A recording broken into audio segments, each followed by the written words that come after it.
I really can't see. Like, I can't tell if I'm in focus or not. And it's literally just slightly longer than my arm away. It's so sad.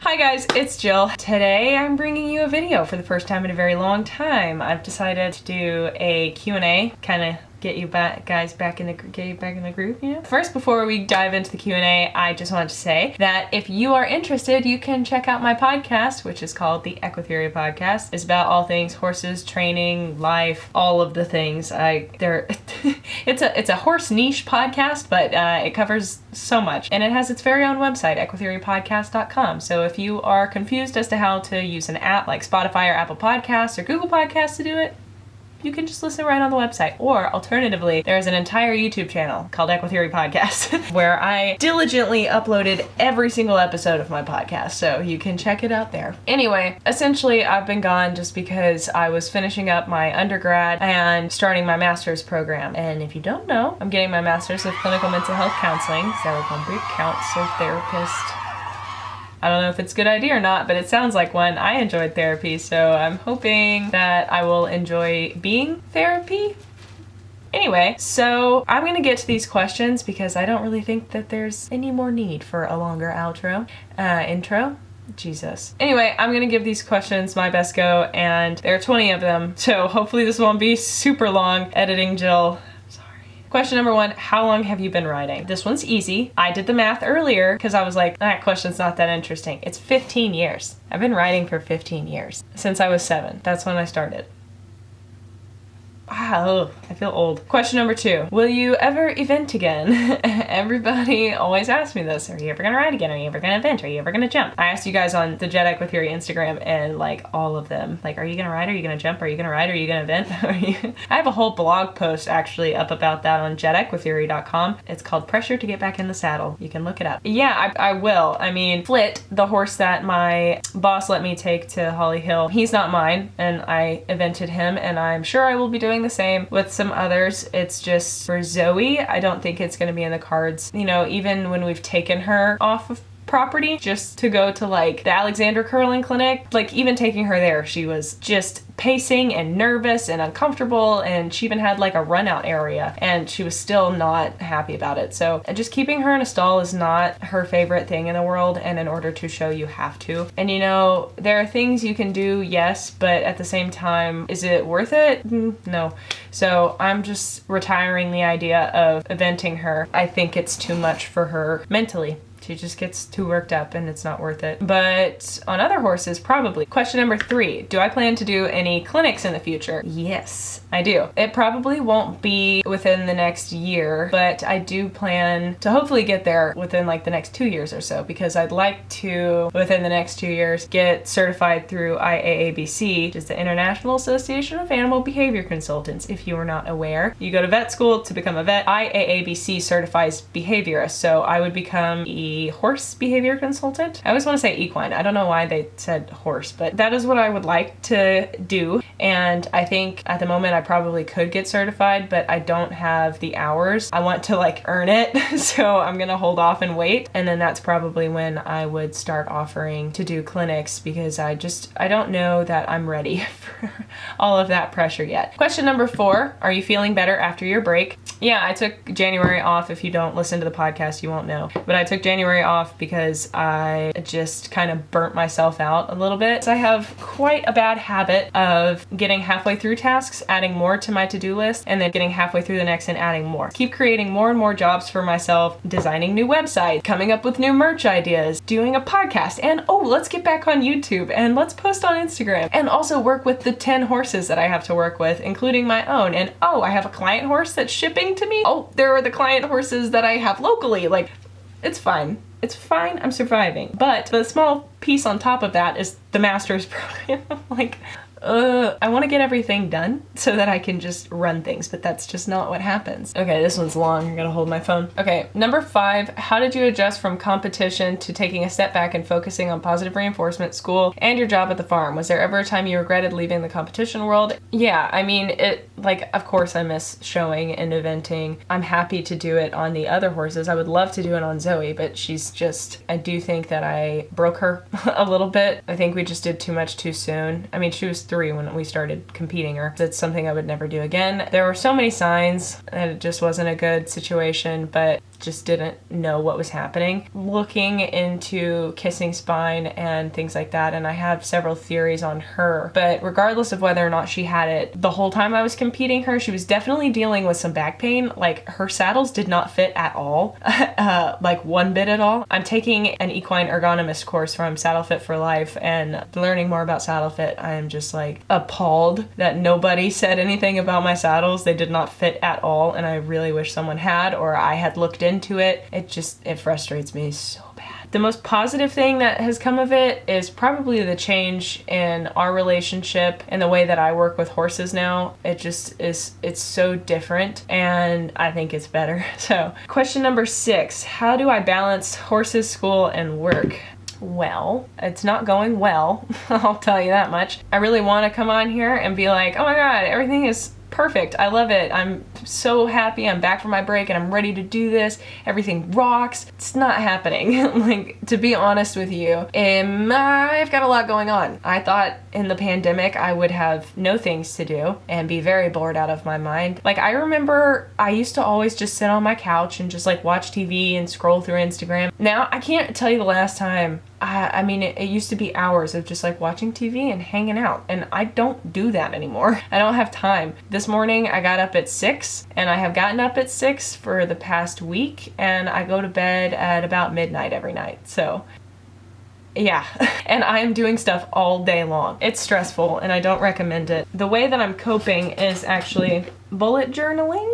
Yeah, so this is how I keep up with my week. These are my priorities. This is like an hourly kind of thing from 6 to 11 p.m. And then over here, it's currently blank, but this is where I fill in what horses I'm doing that week, my priorities for the week, habits, then all of the tasks. We have school, courses, Patreon, websites, farm, YouTube, podcast, Instagram. Honestly, it's too much, and I need to either finish some tasks and put them away instead of reopening them to perfect them, or I just need to be done with them. I can tell I'm pushing myself. You know, keeping the bullet journal really does help a lot. I plan out what I'm gonna do every single night before I go to bed, and coincidentally that has really helped with my sleep. I was diagnosed with ADHD, go figure. I didn't realize that the huge part of that is not being able to sleep. And I used to have really, really bad issues sleeping. I am medicated now. I don't have any issues with it because I think what was really keeping me awake the most was trying to hang on to everything that I needed to do the next day. Because I'm very forgetful, always forget to do things, and trying to remember everything that I needed to do the next day and like make a list that I could remember so that when I would wake up, I would be able to recite that list. I would just lay there and I would get bolts of anxiety through my chest and like in my stomach of like,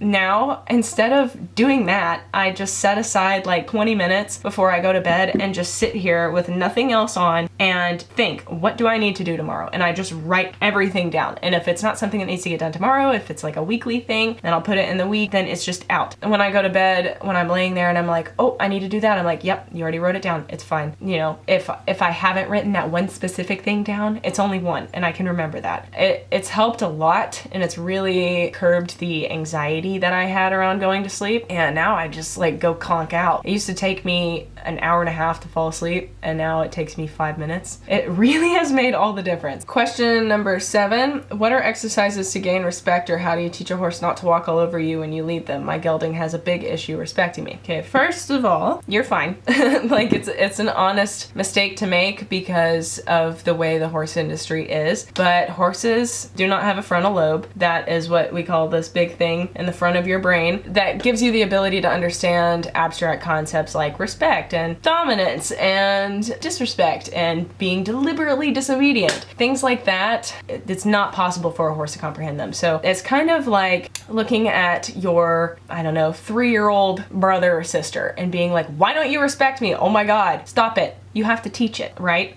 You can't just expect a child who's like fresh out the womb, doesn't have a prefrontal cortex, to just know your expectations. And I think this happens a lot with horses because there is such a narrative around the horses have to respect you, or he's being disrespectful, he's being rude, he's being grumpy, he's being naughty, he's doing it on purpose, he's such a jerk, oh my God, what a mare, she's got that angry mare face, blah, blah, blah, deliberately doing these things that are angering me, the human. I think the best response to that I have ever heard, well, you're not training what you want then. Animals do behaviors that are reinforcing. The behaviors that have the highest reinforcement history are the ones that get perpetuated and keep happening. So if your horse is perpetually doing something that you don't like, either you are unintentionally reinforcing that behavior or there is something more motivating than your punishment. Because let's be honest, most people, if their horse is like yanking them over to the grass, they're punishing them. Or if the horse is biting at them in the cross ties, they're filming it and laughing at it and putting a silly song over it on TikTok. Or they knock the horse in the nose. If the horse keeps biting, like, why are we asking, why is the horse so motivated to keep doing this thing? You know, we're so quick to jump to a personality flaw. I'm like, we love these animals and these are the things that give us life. So many of us, horses are everything. And you're punching it in the nose because it's a jerk and he's just like that. I like to banter with people too, but that's not just like having a quirky relationship. That's abuse. So, and I get it. Like if you're about to get bitten, do what you gotta do.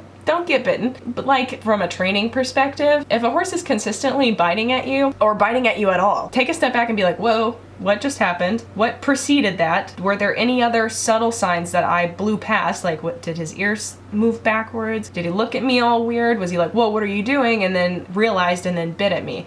Is he girthy? Does he have ulcers? Is his back sore? Does he have an SI issue? Does he have an abscess that's developing? Does he have an impacted tooth? Are his teeth sharp? Is he out in his neck? Does he need to see a chiropractor? Like, there's so many reasons. And me, as a human that has so many pain-related issues with my body, completely understands why so many horses have foul attitudes, because so much of the time we just blow past their signs that are like, hey, this hurts, stop doing that, stop it. And then you're just like, oh, you're an asshole. And then you punch them. And then they get even more angry or they shut down entirely. And neither of those is preferable to me. To circle back to answering this question, to get your horse to respect you and not walk all over you on the ground, the easiest thing to do is to reinforce the behavior that you like. So if your horse is all over you when you're walking from the pasture to the stable, work either in the stable or in the pasture on leading. Because if he's bad here, you need to work somewhere where he's less likely to be bad, okay? And then when you're there, reinforce him for being right. Take one step, click treat.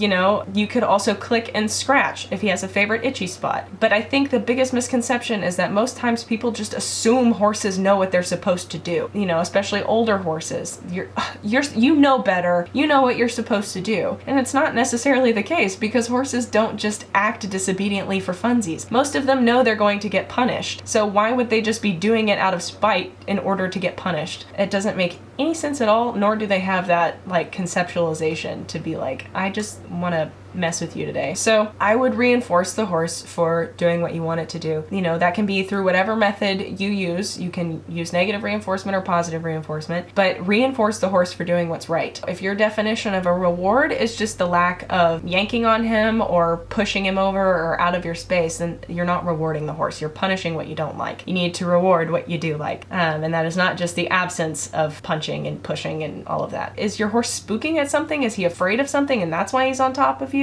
They have a tendency, because when they're young, and they're also herd animals, to get close to their mother when they get scared. So if your horse is like afraid of the manure pile that has a tarp over it over there, maybe flip sides. Walk on the side where you're splitting the thing that the horse is afraid of from him. There are those things to do. There's so much that goes into it, and the easiest way for me to be able to answer training questions is if you are able to send me a video of it. I am redoing my Patreon tiers so that at lower tiers you can send me videos and I can tell you what's going on. And also, if you don't want to join Patreon, you just want to pay one time, I'm offering a service for that as well. I'll link that down in the description below. But it's difficult from a one sentence response to be able to give an answer to a complex question like that. So if you would like more advice on that, feel free to shoot me a video, but I unfortunately cannot do that for free because, as I have described earlier, I am very, very busy and also a horse trainer, and that is how you make your money, is charging people to train and consult. One last thing on the topic of respect, I think it's also a toxic place to look at your horse from. I know that most of us don't do it on purpose just because that's how we're brought up in the horse world. You're told that the horses are acting this way, but I really do think that it's harmful to view them like that. If you are constantly thinking that your horse is out to get you, you know, oh, he's just being disrespectful, he has a huge issue disrespecting me, you don't really have a whole lot of room to go. You kind of get into your authoritarian parent shoes and you just go to discipline and punishment. From a trainer's perspective, I would say that it's much better to take the behavior as information, like, oh, he's walking on top of me. Okay, let's check the environment. Is there something that's worrying him, or does he think that he is supposed to walk next to me? Is there something that's reinforcing this behavior? How can I make it more reinforcing to walk where I would prefer him walk? Is it by walking on the grass? Is he trying to avoid the rocks? Like, there's so many different things, but when you get locked into the horses being disrespectful, you don't really have any more options. And beyond that, it's a circular argument. Like I said in my dominance theory video, you know, he has an issue respecting me. Well, how do you know? Because he's walking all over me on the ground. Well, why is he walking all over you on the ground? Because he has an issue respecting me. Like, it's a circle and it doesn't answer the question. Okay, so question number 8, how is Beau? Beau is doing great. He is living with a girl named Megan in Virginia, I believe. She follows me on Instagram and I follow her, and she sends me pictures of him, and they're magical. He has a forever home with them. Number 9, have you ever had a serious confidence knock with riding, and how did you get through it? I don't think I've ever really had like a serious knock. I mean, I've had some bad falls, but I don't think I've had anything that was like, you know, made me not want to get back on. I do think it's worth saying that at baseline, I started out and still am a very cautious rider, if you will. When I was younger and I first started, I would purposefully eliminate myself from shows. Like, I would go and I would do dressage and I would do show jump, but I would purposefully get eliminated in show jump so I didn't have to do cross country because I was terrified. I hated it and it scared me. Like, I was so scared of all the jumps and I didn't want to do it. Finally, just one day I sat down and I was like with me, myself and I was like, what do you want?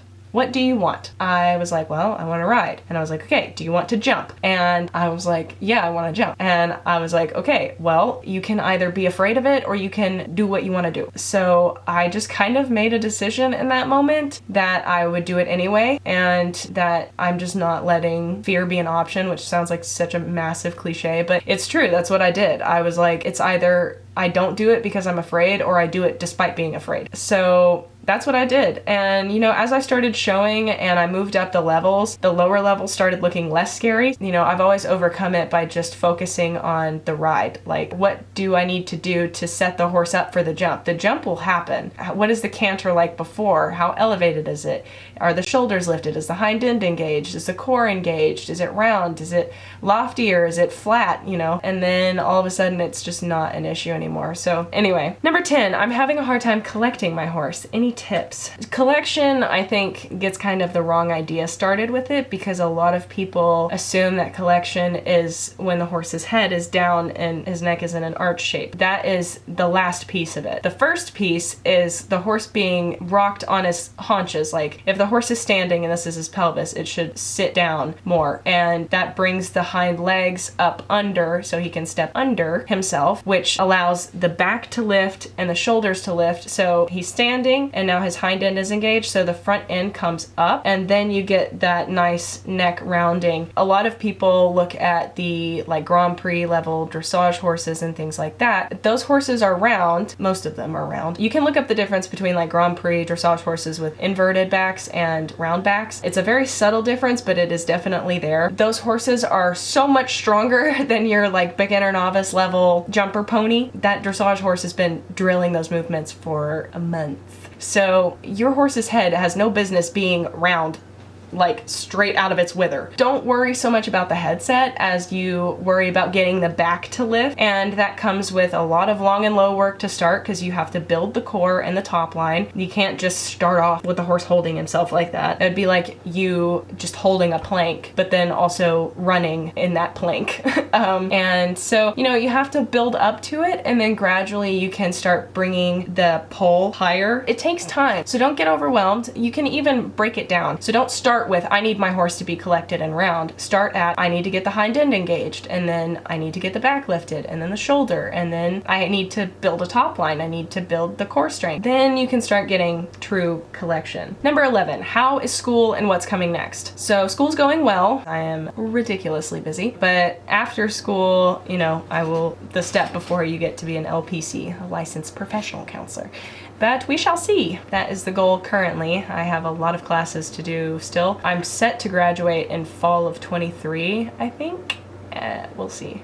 Number 12, what's my favorite project that I'm working on at the moment? I think it would probably have to be the podcast or my websites. I'm really enjoying building those because I'm redoing Jedek with Fury. I don't know if it will be live by the time this goes up or not, but it might be. But yeah, so I think I'm probably enjoying those the most, I'd have to say. Okay, number 13, my favorite horse books. Well, I have some that I haven't read that I can tell are going to be my favorite next to me. Some of the best ones I've read in terms of content are Language, Signs, and Calming Signals of Horses. That needs to be read by literally every single horse person in existence. It is such an insightful book. And even if you don't agree with everything that's in the book, it gets you thinking, and that's what I think matters the most. The Humane Science-Based Horse Training book is a good beginner book. Reaching the Animal Mind by Karen Pryor is really good. So my favorite human books, oh my god, I have so many. I literally keep an entire list on my phone. Okay, my favorite human books are, I just read From Blood and Ash, as well as the second one. Very, very good. I listened to it on Audible. So good. And then I listened to a series called Roar by Cora Carmack. Those were also very, very good. Similar stories, but good still. A Curse So Dark and Lonely was very good, as well as the sequel. I think that one's up on my fridge. Girls of Paper and Fire was good. It's an LGBT book. Quite good. Cruel Beauty and Crimson Bound. Those books were really hard for me to get into initially because they use a lot of like really, really big words, archaic language, and I was like, this book is making me feel real dumb, but once you get into the rhythm of it, it's not that bad, and I really enjoyed both of them. They're retellings of fairy tales. The Defining Decade by Meg Jay was a really good self-help-esque book. I'm also reading or listening to Daring Greatly by Brene Brown, which is like so good, so good. I also read Trial by Amanda Hawking and The Canon Chronicles, and they're both from like the same world. It was very good. I also really liked Unhooked by Lisa Maxwell. It's also up there. I'm like looking behind me to see what the good ones are. I think I have covered every single one of those books. That was really good. It's a Peter Pan retelling, which is like my favorite story. So I have yet to find a good Mulan retelling, but if you find one, let me know, because that is my favorite Disney princess. What a good story. So good. All the other ones are so boring. Number 14, any progress on Zoe's kissing spine. A lot that I want to talk about her kissing spine, so I'm gonna hold off for now. I might post a video where I talk about it more because I have a lot of thoughts about it, or I might do a podcast. I don't know. Just keep an eye out, you know, keep you on your toes. Stay guessing.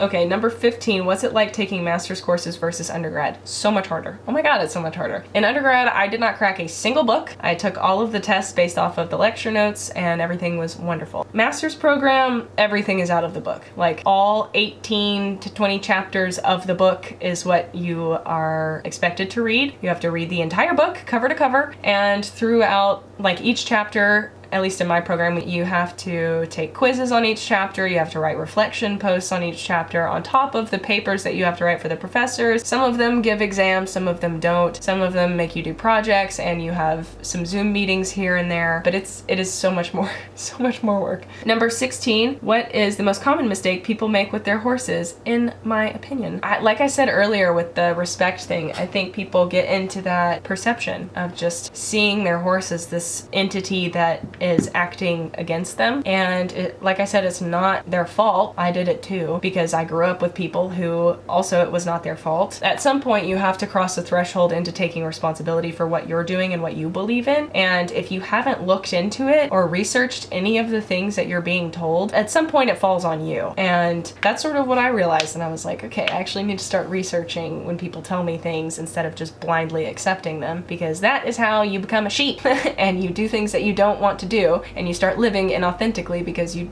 don't know what feels right to you, because you don't know that there are options. I would just say ask why and don't trust the answer.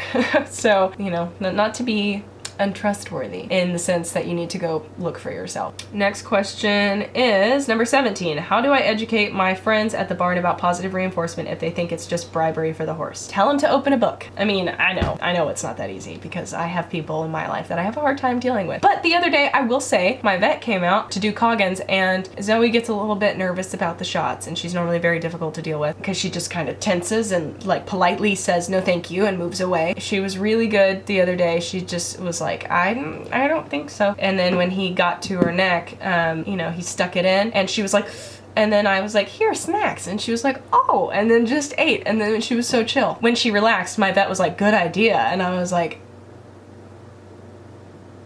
it just like malfunctioned. And it was just wild to see like an older individual not totally tear me to shreds for using food. So, I mean, like, I don't understand why people are so opposed to using food. Oh my God, the horse is gonna become a monster. Like, if your horse is becoming a monster when you give it food out of your hands, that's your fault. It's not the horse's fault. Because the best way to teach a horse how to behave around food is to use food. You cannot learn math without math. You cannot teach a horse how to behave around food without food. Saying, let's not give the horse food at all, like, you've put yourself at a serious disadvantage. Anyway, if they are open to it and they're like actively arguing with you or like having a discussion about it, then I would just be like, well, I can send you some links to academic articles and you can read them if you don't want my summation of them. So, I mean, either way, you're not going to convince somebody who doesn't want to be convinced. Horse training is such a personal thing for people that a lot of times when you tell them that the literature would suggest, it doesn't go well. It's a difficult topic to broach anyway, but I mean, really the best thing I think you can do is just lead by example, and maybe if your horse has an issue that their horse has, fix it with positive reinforcement and be like, check it out. The only thing that happens is usually people are like, well, my horse is different. Like, okay, he's built different. Like, and that's not to say that people that don't use positive reinforcement are like intentionally ignorant, but I'm saying people that refuse to listen to any other method outside the one that they use. That is being ignorant. Don't be a jerk to other people that use methods that they want to use when they're not hurting anyone. Number 18, what do you consider to be your biggest shortcoming and your biggest strength in training? My biggest shortcoming is 100% my patience. I lose my patience really quickly, and sometimes it's better than other times. Lately, since I've been stressed, I lose my patience really quickly, and then I get even more angry that I've lost my patience. Then it gets worse. But I would say my biggest strength is probably looking at the given issue or the presenting problem from 1,000 different perspectives. Like, it could be because of this or this or this or this or this or this, and if in case of this we break down this way, and if in case of this we break down this way, or we just go all the way back to the beginning to cover all of those bases. And that is like one of my favorite things to do, is break down a behavior, and that's what I do on the podcast a lot for you guys that ask questions because you're a patron. Number 19, when did I get my first horse? I got my first horse when I turned 8 years old. I was privileged in that way. I started riding at 7, fell in love with this old as the hills quarter horse named Bingo Bugfuzz, and my parents, after a PowerPoint and considerable begging, bought him for me for my 8th birthday. He was a very backyard pony, so he was not very expensive. And we just kept him at the same barn. My trainer owned him at the time, and then I bought him, and I rode around bareback for like 2 years.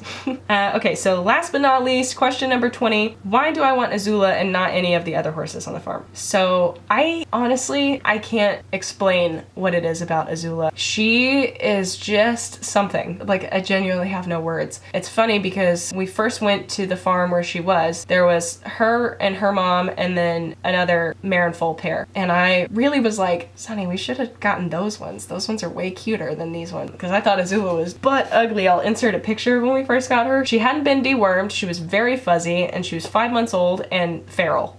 Nobody had ever touched her. So it's a miracle she was alive, to be honest. We got her home and then, you know, I had to spend a lot of time with her initially because she was 5 months old and you couldn't touch her. She had a tick in her armpit and another one on her belly, like right near her stifle, like of all places, like you're asking to get kicked. I was like, okay, well, I have to get those off and she has to get dewormed. This filly's gonna have to learn to like me real quick. You know, we took it slow, but eventually she realized how incredible scratchies are and now she is a fiend for them, and that's just what happened, and we just really bonded that way. I don't know, I just really love that filly. She is truly right up there with Zoe in terms of being a heart horse. Like, she just picked me. She comes up to me and hangs out with me and lets me catch her and all of those things, and it's kind of unfortunate because nobody else really can at the moment because I don't have anybody that helps me train her, so she's only generalized the behaviors to me, which means she hasn't generalized at all, so she doesn't know how to do it for other people. So it's just gonna be a process, but she will be going to race training in the fall. So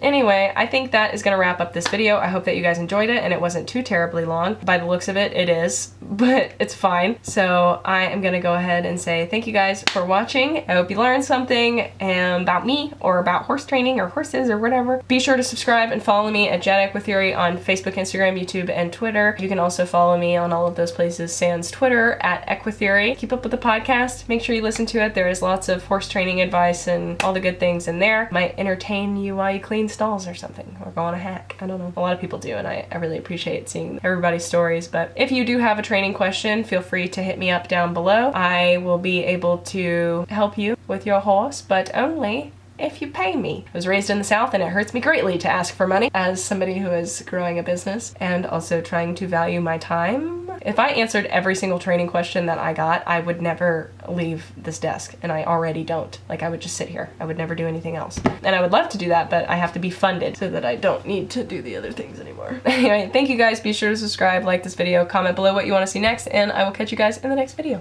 Bye!